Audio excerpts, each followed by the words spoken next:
Ever since her breakout role in the 2005 smash hit Wedding Crashers, Isla Fisher has been one of Hollywood's most sought-after actresses. She's now starring in Rango, a new animated film which follows a chameleon who stumbles into the rough and tumble town of Dirt and meets Fisher's character, a tough little lizard named Beans. So, what's your name? Beans. That's a funny kind of name. What can I say? My daddy plumb loved baked beans. Well, you're lucky he didn't plumb love asparagus. What are you saying? I mean, I enjoy a hearty puttanesca myself, but I'm not sure that a child would appreciate the moniker. My daddy was a great man, even if he did exhibit a proclivity for lagoons. And Spicy. you are eating his ashes. Oh! You carry his remains? No, his ashes. He loved to smoke. They never found the body. Oh, well, I'm sure he had his reasons. And Isla Fisher's with us in the studio this morning. Good morning. Good morning. I love the voice that you have for your character Beans. Oh, thank you. It's a mix of a number of different things, and you were given a tiny bit of direction on it, right? Yeah. I kind of like to think that if Clint Eastwood and Holly Hunter would have a love child, that it would be vocally Beans. I think you've kind of got it. And then there's a little bit of gibberish, it seems, thrown in. Yeah, there is. Is that just an added spice from you? Yeah, that's a little spice added. No, we had a great time creating the voices, but Gore Verbinski, the director of the film, he was very specific about what sounds he wanted us all to have.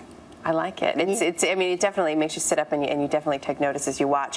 One thing that's interesting is whenever you seem to talk to somebody about an animated film, we see video of the actor in a studio, headphones on, a microphone, and you have to imagine all these things in your head. This was done in a completely different fashion for an animated movie in that you were all the actors were in a room together acting out the movie. Exactly. It's like bad rep theater. We were on a stage for, I think, 21 days, and there was a big table with all the props on it, and we'd grab a hat and a gun and act the scenes out, and it's so much more, you know, organic, and your voice, I think, has so much more chemistry and humanity, because you're actually opposite a human being instead of isolated in a sound booth with just a microphone for a friend. Would it be hard? I mean, is it hard to go back to that afterwards after you have this great experience? I think you know what, it will probably be hard to go back. Yeah, it will be hard to go back. I'm actually doing an animated movie at the moment, and I am back in it, so I'm already kind of acclimated. But it's not as much fun as having, you know, Bill Nye pretending to be a snake and slithering around, and Abigail Breslin pretending to be a marsupial critter, and Johnny Depp. Walking like a lizard, which is hilarious. I mean, it was a surreal experience. The story itself is pretty fun, too, and somewhat surreal, I would think. What drew you to it? I love the story. I mean, a frustrated thespian lizard who ends up in a town of odd critters that look sort of injured and dark and funky. It's an identity quest, but I was actually attracted to the material more for the experience of working with Gore Verbinski and Johnny Depp, and also just to do sort of theater again. What is it about animated films that draws you to them? Is it the flexibility of the schedule or something more? I think it's the surprise of seeing the movie for the first time. When you shoot a regular movie, obviously you know how it's going to look because you're on set every day.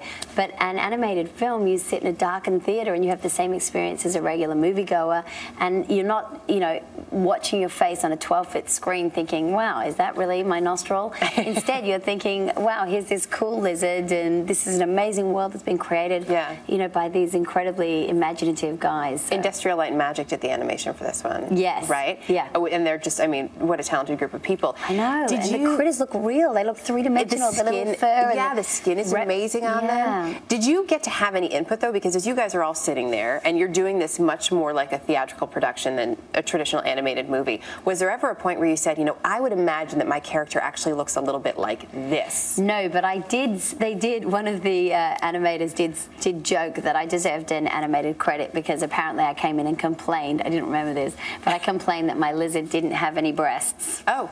And I felt she should have breasts. I didn't remember. I was probably just making a flippant joke. Right. But then now Beans does, in fact, wear a B cup. So there you go. I was involved. So you've made your mark then? I have. It's not very classy, but I did it. Well, I'm sure there are plenty who would disagree. Probably all the men in the audience would say thank you. Great to have you with us. Thanks for coming by this morning. Thanks.